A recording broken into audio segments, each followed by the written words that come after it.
बरं, परत एकदा वाच तुम्ही. फ्रॉम अ होलसेलर, एक होलसेल विक्रेता आहे. संतोष बॉट 400 एग्स, संतोषनी विकत घेतले किती अंडी? 400 अंडी. फॉर रुपीज 1500, 1500 रुपयाला विकत घेतली. And spent rupees 300 on transport, आणि त्याला अधिकचा ट्रान्सपोर्टवरती ट्रान्सपोर्टवरती काय आलेला आहे? खर्च आलेला आहे. म्हणजे त्याच्या 1500 रुपयामध्ये आपल्याला 300 रुपये सुद्धा त्याच्या खर्चातच धरावे लागणार आहेत. बरोबर आहे ना? त्यानंतर आता हा झाला खर्चाचा भाग. त्यानंतर विक्रीसाठी नेताना 50 एग्स फेल डाऊन, 400 मधले 50 एग खाली पडले म्हणजे फुटणार, ते खराब झाले. मग राहिले किती? 350. बरोबर आहे ना? राहिलेले ही सोल्ड द रेस्ट, राहिलेले विकले, पण कसे? ॲट ₹5 इच, प्रत्येकाला 5 रुपये असे राहिलेले विकले. मग त्यातून आपल्याला कळणार आहे की त्याला किती रुपये मिळाले है ना. Did he make a profit or loss, आणि प्रॉफिट झालाय का लॉस झालाय हे आपल्याला सांगायचं आहे. अँड हाऊ मच हे आपल्याला काढायचं आहे. तर सुरुवातीपासून आपल्याला काढायचं असतं. तर पहिल्यांदा काय काढायचं आपण लक्षात घ्या. यस, पहिली गोष्ट आपण काय काढतो याच्यामध्ये? तर कॉस्ट प्राइस. तर कॉस्ट प्राइस साठी लक्षात घ्या, आपल्याला दिलेली आहे 400 एक्स किती रुपये आहे? 1500 रुपये. बरोबर आहे? म्हणजे त्याची 1500 रुपये आपल्याला लागणार आहे. पण ट्रान्सपोर्टचा खर्च पण आपण त्याच्यामध्ये काय करणार? ऍड करणार. ट्रान्सपोर्टला लागलेला खर्च जो आहे तो रुपये किती आहे? 300 आहे. असं मिळून मग आपल्याला कोणती किंमत मिळेल? Total cost price. काय मिळते आपल्याला? टोटल कॉस्ट प्राइस ही आपल्याला मिळते. तर ती किती असणार आहे? रुपीज 1800. तर एवढा त्याला खर्च झालेला आहे. कळालं तुम्हाला? पहिल्यांदा आपण कॉस्ट प्राइस कशी काढायची आहे. तर कॉस्ट प्राइस काढून झाल्यानंतर मग आपण कुठली प्राइस काढायची? सेलिंग प्राइस काढण्यासाठी लगेच काय आपल्याला काढता येत नाही सेलिंग प्राइस, कारण दोन गोष्टी घडलेत. एक तर 400तनं काही अंडी फुटलेत, मग राहिली किती ते आपल्याला बघितलं पाहिजे की नाही. पहिल्यांदा राहिली किती हे आपल्याला बघितलं पाहिजे. तर नंबर ऑफ एग्ज रिमेन्ड म्हणजे किती बाकी आहे बाबा. तर कसं करणार? आमच्या 400 एग मधून किती एग गेलेत? 50 एग गेले, म्हणजे काय झाले? वजा झाले ना. आता राहिलेले हे 350 एग त्याने कसे विकलेत? हा, मग तो लिहूया आपण. रेट ऑफ एग किती आहे? ₹5 इच. म्हणून मग आता आपण म्हणायचं की टोटल, किंवा नुसतं टोटल लिहिलं तरी चालतं, की बाबा सेलिंग प्राइस किती आली ती आम्हाला कळाली. तर ती आम्ही कशी काढणार? 350 अंडी आणि एक अंड किती रुपयाला विकलं? 5 रुपयाला. तर टोटल किती झाले? कोणीही सांगू शकतं गुणाकार केल्यावर. गुणाकार किती होतो इथं? 5 शून्य होते. 5 5 25, 5 त्रिक 15 आणि 2 17. तर 1750 रुपये त्याला काय झाले? त्या सेलिंग करून मिळाले. बट त्याचा खर्च किती आला होता? 1800 रुपये आला होता. बरोबर आहे की नाही? मग आता पुढची प्रोसेस मध्ये काय करतो आपण? सेलिंग प्राइस मोठा आहे का कॉस्ट प्राइस मोठा आहे? आपण काय लिहितो मग इथं? CP greater than SP. म्हणून म्हणतो आपण देअर इज अ लॉस. हे सगळं आपण भरपूर वेळा केले की नाही? लॉस बरोबर काय करतो आपण? CP minus SP. म्हणजे किती हो? 1800 मधून 1750 वजा लॉस किती आलेला आहे? आता इथून पुढे आपण आणखीन काम एक करतो. कुठलं? पर्सेंट लॉस किंवा पर्सेंट प्रॉफिट काढायचं. पण या प्रश्नात आपल्याला ते विचारलेलं नाहीये. जर आपल्याला विचारलं तर आपल्याला माहिती आहे कसा काढायचा. Let X percent is a loss, मग x भागिले 100 इज इक्वल टू आपण करतो वगैरे वगैरे ह्या गोष्टी त्या पुढे करणार आहे आपण. पण आता आपण फक्त लॉस किती आला हे सांगायचं आहे. म्हणून वाक्य मध्ये लिहायचं ही इनकर्ड म्हणायचं, मेड नसतं, इनकर्ड लॉस ऑफ ₹50. हे आपलं स्टेटमेंट असणार आहे उत्तराचं, ज्याला सुद्धा मार्क असतात. तर हे सगळं लिहावं लागतं. आलं लक्षात तुमच्या? लिहून घ्यायचं आहे पटकन, मग आपण पुढचं सोडवायला चालू करू शकतो लगेच.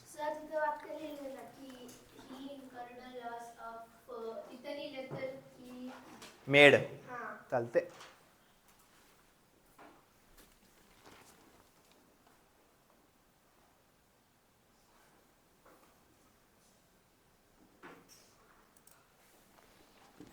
तर second example, Abraham bought goods worth ₹50,000. म्हणजे गुड्स म्हणजे माल, काही काय असे ना, आता तो आपल्याला काय सांगितलं नाही त्यांनी. तर ₹50,000 माल खरेदी केला त्यांनी. ही spent ₹7,000 on transport and octroi. म्हणजे कर आणि वाहन असा त्याचा खर्च झाला त्याच्यावरती, त्याला अजून पैसे द्यावे लागले. किती रुपये? 7,000. ठीक आहे, आलेला आहे त्याच्याकडे माल आता. आणि आता विकण्याची प्रोसेस चालू झाली. If he sold the goods for ₹65,000, तो 65,000 ला त्यांनी त्याचा गुड्स विकलेला आहे. सगळे विकले. Yes, that's it. बरोबर म्हणला तू. एक एक करून विकलेलं नाही. दरवेळी तसं कोण विकलं तसं नाही. एक एक करून खरेदी पण करू शकते, एक एक करून विक्री पण करू शकते. तेच आपल्याला याच्यात समजलं पाहिजे. तर इथं सगळं विकले त्यानं. And he make a profit or did he make a profit or loss and how much. Same example exactly same आहे. माझ्या बरोबरच तुम्ही सोडवायला चालू करायचं आहे. पहिला काय लिहिणार? Cost price. त्याला किती बाबा किमती पडले त्याचे ते लिहायला पाहिजे आपल्याला. कॉस्ट प्राइस रुपये, बरोबर, 50,000. पण त्याच्यामध्ये त्याला खर्च आला तो लिहायचा. आता ट्रान्सपोर्टचा खर्च आला आम्हाला अँड ऑक्ट्रॉय. ती एकातच आहे, दोन्ही काही सेपरेट नाही आहे, त्यामुळे आपण एकातच लिहूया. तर तो आलेला आहे ₹7,000. लिहिताना पण व्यवस्थित असं लिहायचं की बेरीज करताना आपल्याला सोपं जायला पाहिजे. टोटल कॉस्ट प्राइस येणार आहे 57,000. तर ही आली त्याची खरेदी किंमत. टोटल खरेदी किंमत आली 57,000. Now the next part. What is the next part? Selling price. तर सेलिंग प्राइस साठी आपल्याला काय एक एक वस्तू नाही आहे, सगळं एकदम विकलेलं आहे त्यानं, त्यामुळे आपलं काम सोपं आहे. सेलिंग प्राइस रुपये किती आहे? 65,000. मग आपली प्रोसेस चालू झाली पुढची. काय असते प्रोसेस पुढची? काय? नाही नाही, पहिल्यांदा काय म्हणतो आपण? कोण मोठा आहे? कोण मोठा आहे? तू सांग, कोण मोठा आहे? Selling price is greater than cost price. म्हणजे SP is greater than CP. बरोबर आहे. ग्रेटर तुम्ही इकडे इकडे लिहिलं तर चालतं, पण अशा वेळेस काय होईल? मग मोठं चिन्ह ह्या बाजूला येईल. हा फरक असतोय. कळलं का? ह्यापैकी दोन्हीपैकी काही लिहिलं तर चालतं. फक्त महत्वाचं काय? एसपी मोठा असेल तर एसपीच्या बाजूला ही दोन टोकं आली पाहिजेत. कुठं का असं नाही एसपी, हे आपल्याला लक्षात ठेवायचं. मग आपण पुढचं वाक्य काय लिहितो? हेन्स काय? There is a profit. मग प्रॉफिटचा formula is SP minus CP. तर एसपी आहे 65,000, सीपी आहे 57,000. उत्तर येणार आहे ₹8,000. म्हणून आपण म्हणूया he made profit of ₹8,000. 8,000.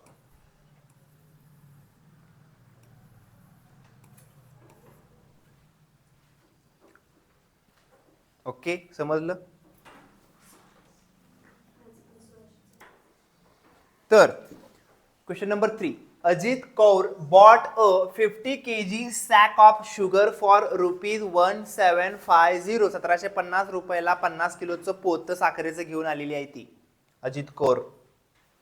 But as sugar prices fell, शुगरची किंमत कमी झाली, पडली, शी हॅड टू सेल, तिला विकावं लागलं, ॲट ₹32 पर केजी, तिला 32 रुपयाच्या दरानं ते विकावं लागलं. How much loss did she incur. तर तीच प्रोसिजर आहे. परत एकदा आपल्याला कॉस्ट प्राइस काढायची आहे, लिहून घेऊया आहे की नाही. पहिल्यांदा आपल्याला कॉस्ट प्राइस काढायची आहे, तर कॉस्ट प्राइस किती असणार आहे? ₹1750 रुपयाला पोतं घेतलंय. तिला आणखीन कुठला खर्च आलाय का हो? ट्रान्सपोर्टचा खर्च दिलाय का त्यांनी? नाही दिलेला. कुठला वेगळा खर्च दिला असेल तर तो आपल्याला ऍड करावा लागला असता आणि मग टोटल काढावं लागलं असतं, पण तिथे काही दिलेलं नाही, त्यामुळे हाच आपला टोटल आहे.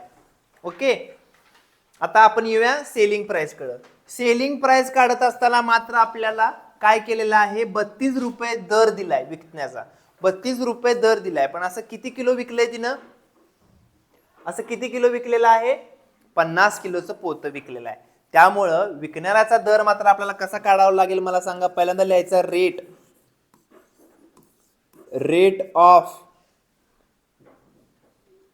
रेट पर केजी किंवा रेट ऑफ 1 kg किती आहे? ₹32. म्हणून सेलिंग प्राइस किती येईल मला सांगा. सेलिंग प्राइस कशी काढाल? कसं काढाल? 32 गुणिले 1600 किती होते? 5 दुनी 10, 5 त्रिक 15 आणि 1 1600 येते का? तर 1600 रुपये तिला मिळाले विकून. पण तिनं पोतं कितीला घेतलं होतं? 1750 ला घेतलं होतं.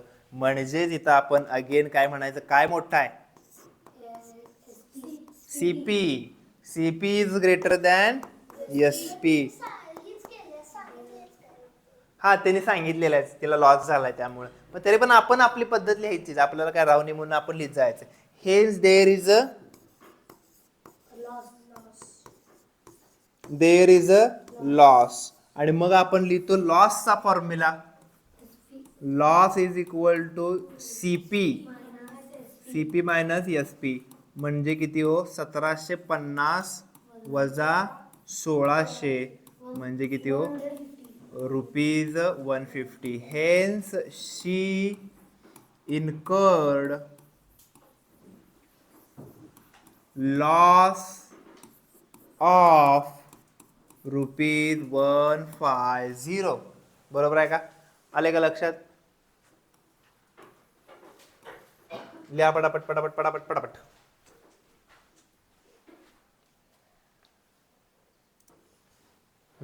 तर question number 4. Kusumtai bought 80 cookers at ₹700 each. म्हणजे 700 रुपयाला एक कुकर, असे 80 कुकर ती घेऊन आली. येताना तिला ट्रान्सपोर्ट चार्जेस पण लागले 1280 रुपये. तर अशा पद्धतीनं तिला काहीतरी खर्च आला. आता एकदम सगळे कुकर आणले घरी. आता तिला काय पाहिजे? तर तिला हवंय प्रॉफिट किती रुपयाचं? 18,000 रुपयाचं प्रॉफिट पाहिजे. तर अशा हिशोबानं तिला ते कुकर किती रुपयाला विकला पाहिजे? एक कुकरची किंमत किती छापली पाहिजे त्याच्यावरती, जेणेकरून तिला 18,000 रुपयाचं काय होईल? प्रॉफिट होईल. तर यासाठी सुरुवातीला आपल्याला फाइंड काय केलं पाहिजे की नेमकं तिला किती खर्च आलाय, है की नाही? नेमका तिला किती खर्च आलाय म्हणजेच तिची टोटल कॉस्ट प्राइस काढायची आहे. त्याच्या अगोदर आपण तिची फक्त कॉस्ट प्राइस काढूया पहिल्यांदा. तर कॉस्ट प्राइस काढण्यासाठी आपल्याला प्रत्येकाचा रेट किती आहे? ₹700 आहे. बरोबर आहे का? त्याला कितीने गुणणार? 80 ने. एक कुकर 700 रुपयाला घेतलाय ना तिनं. असे 80 कुकर घेतले तिनं. टोटल किंमत नाही दिली इथं. आपल्याला कॉस्ट प्राइस सुद्धा अशीच काढावी लागते, जशी आपण बऱ्याच वेळा सेलिंग प्राइस काढतो. तर अटीसाठी 56 वरती 3 शून्य म्हणजे रुपये तिनं किती झाले, हे फक्त कुकरची किंमत झाली. तिला आणखीन एक खर्च आलाय कुठला, ट्रान्सपोर्टचा पण खर्च आलाय. रुपये किती आलाय, हा 1280. अशा पद्धतीने आपण काय लिहू शकतो मग इथं, तर आमच्या लक्षात येईल की टोटल कॉस्ट किती येणार आहे, 57.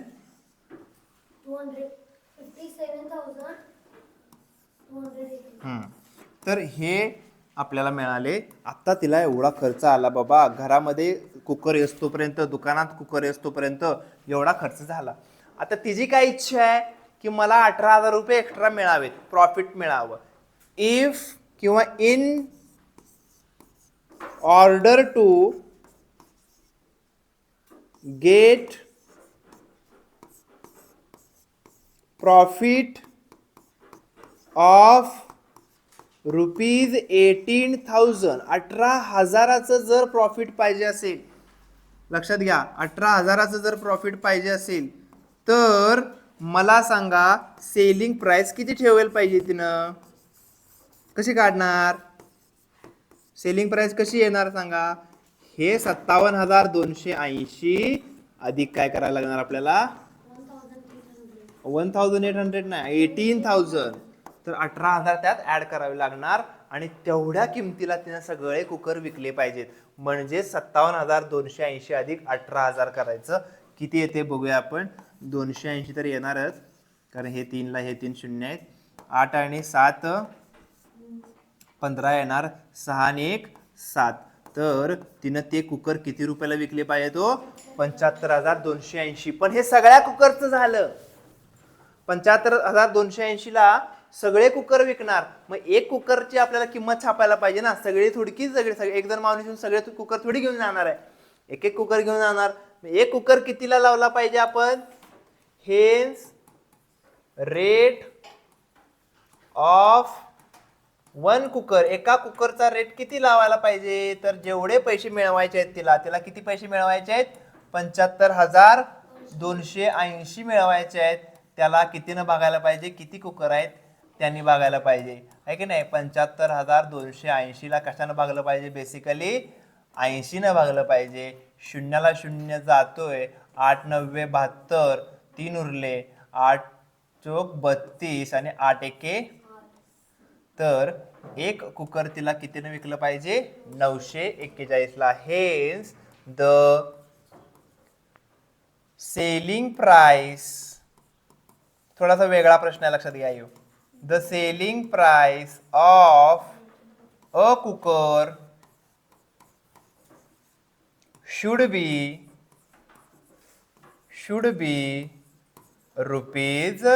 ₹941.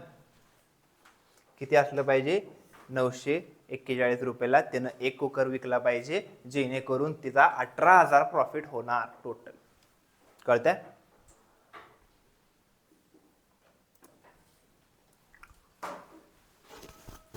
तर ऍक्टिव्हिटी आपण मी जी तयार करतो, तुम्ही त्याच्यामध्ये भरायच्या जे काही आकडे असतील ते. सेम एक्झाम्पल आहे, एक्झाम्पल नंबर 4 सारखं, फक्त त्याच्यामध्ये नाव वगैरे वेगळे आहेत. इंद्रजीत बॉट 10 रेफ्रिजरेटर्स ॲट 12,000 इच. परत एकदा तसंच झालं, मगाशी कुकर होतं ते आता इथं काय आहे, रेफ्रिजरेटर आहे, ठीक नाही. तर मला सांगा कॉस्ट प्राइस किती येणार, एक कुकर कितीचा आहे, रेफ्रिजरेटर कितीचा आहे, 12,000चा आहे. असे किती रेफ्रिजरेटर्स आहेत, 10 आहेत. म्हणजे टोटल किती होईल ते इथे लिहायची तुम्ही, मी नाही लिहिणार, हे लक्षात घ्या, रिकामी जागा ठेवली आहे म्हणजे तुम्हाला लिहायचं आहे ते. त्यानंतर ट्रान्सपोर्टचा खर्च आलेला आहे. ट्रान्सपोर्टचा खर्च जो आलाय तो इथं बघायचा किती आलेला आहे, तो लिहायचा इथं. मग परत काय करायची, टोटल कॉस्ट प्राइस फाइंड करायची आपण. ती कशी करायची, तर दोघांची बेरीज करून, ती पण तुम्ही इथे लिहायची. हे झालं total cost price.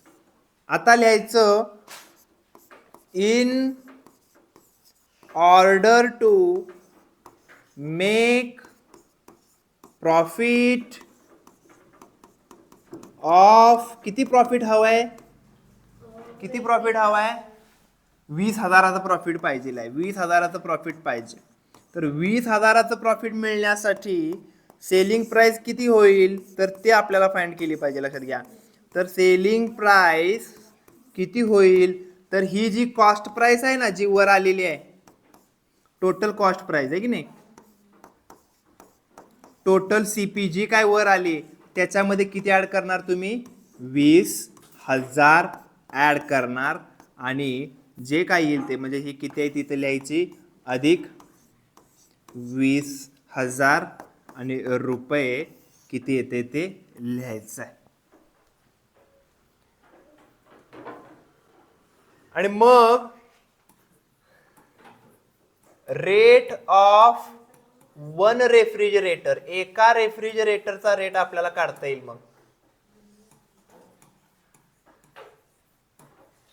Rate of one refrigerator कसा काढणार, जी काही इथं किंमत आली त्याला भागणार कितीनी 10 आणि त्याची एकाची रेफ्रिजरेटरची किंमत येणार. Hence he should sell a refrigerator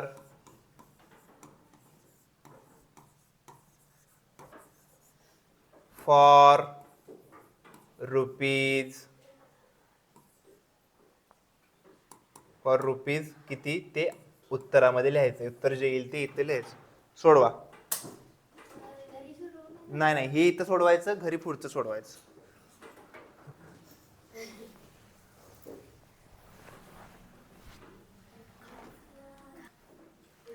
काय काय लिहिलं सांगा मला. 12,000 गुणिले 10 किती आलं इथं 1,20,000. ट्रान्सपोर्टचा खर्च किती आहे 5,000. टोटल किती खर्च झाला मग 1,25,000. बरोबर आहे का. नाही तर 1,25,000 रुपये तिला खर्च आलाय. आता तिला किती प्रॉफिट पाहिजे 20,000. किती प्रॉफिट पाहिजे 20,000. तर 20,000चं प्रॉफिट होण्यासाठी इथं आपल्याला किती रुपये पाहिजे म्हणायचं. टोटल एसपी जी आलेली आहे आमची काय केलं बघा.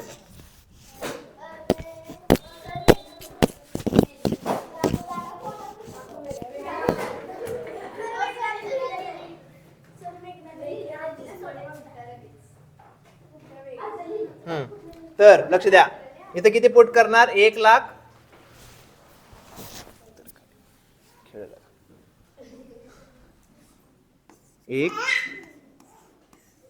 आणि मग 20,000 ऍड झालं किती झालं 1,00,000 बरोबर 1,45,000. मग 1,45,000 चे सगळे रेफ्रिजरेटर म्हणजे एक रेफ्रिजरेटर किती जाओ 14,500चा. एक रेफ्रिजरेटर कितीचा 14,500चा. लिहायचं आहे दाखवायचं आहे जायचं आहे.